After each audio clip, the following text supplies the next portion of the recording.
और वह दिव्य ज्योति पूज्य श्री ने मेरी बेटी में प्रवेश करवा दी। स्नेह शर्मा, जो कि रोहिणी दिल्ली में रहती हैं, वे अपने जीवन में घटित एक अनुभव बताते हुए कहती हैं, मेरे ससुराल में पिछले 3 वर्षों में लगातार 5 मौतें हुई। मेरी सबसे बड़ी बेटी, जो कि 17 वर्ष की आयु की थी, उसको अपने सपने में भूत दिखाई देते थे। जनवरी 2003 की एक रात लगभग 2:30 बजे मेरे पति और मैंने किसी को रोते चिल्लाते हुए सुना। जब हम दूसरे कमरे में गए और देखा, हमारी बड़ी बेटी बिस्तर पर पसीने की बूंदों से भीगी हुई थी।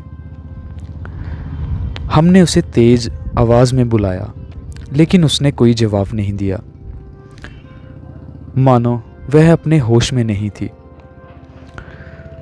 तभी मेरे पति ने उस पर बड़दादा से लाया हुआ जल छिड़का और हमने ऊंची आवाज़ में अपने गुरु मंत्र का जाप किया।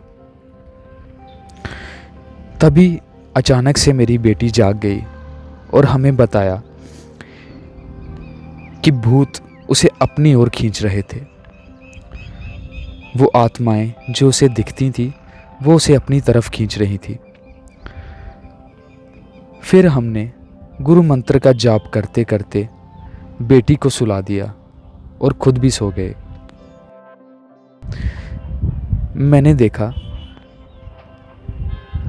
कि सपने में पूज्य गुरुदेव कोई मंत्र का जप करते हुए हमारे घर में आते हैं और मेरी बेटी के शरीर में एक ज्योति को प्रवेश करवाते हैं।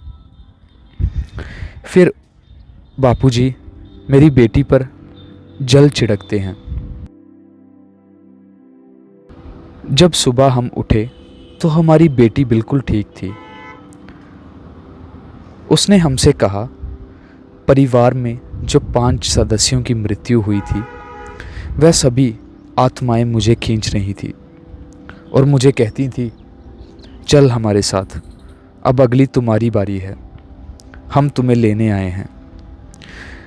तभी गुरुजी वहाँ आए और गुरुजी मंत्र जप करते हुए मेरे पर जल छिड़क रहे थे। तभी एक ज्योति मुझे दिखाई दी और वो मेरे अंदर प्रवेश कर गई। और माँ, उसके बाद मैंने उन भूतों को नहीं देखा, वो भूत वहाँ से भाग गए।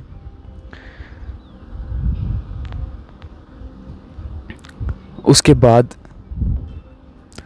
मेरी बेटी ने अपने सपने में उन बुरी आत्माओं को कभी दोबारा नहीं देखा।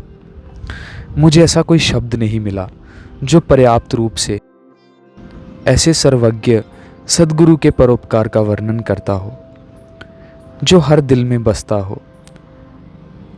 मेरी आंखें प्यार के आंसुओं से भर गईं और जब मैं उनकी करुणा कृपा देखती हूँ तो आवाज़ भावना से भर जाती है। ऐसे सर्वव्याप्त त्रिकालदर्शी मेरे श्री सद्गुरु देव के चरणों में मेरा बार बार नमन। हरि ओम।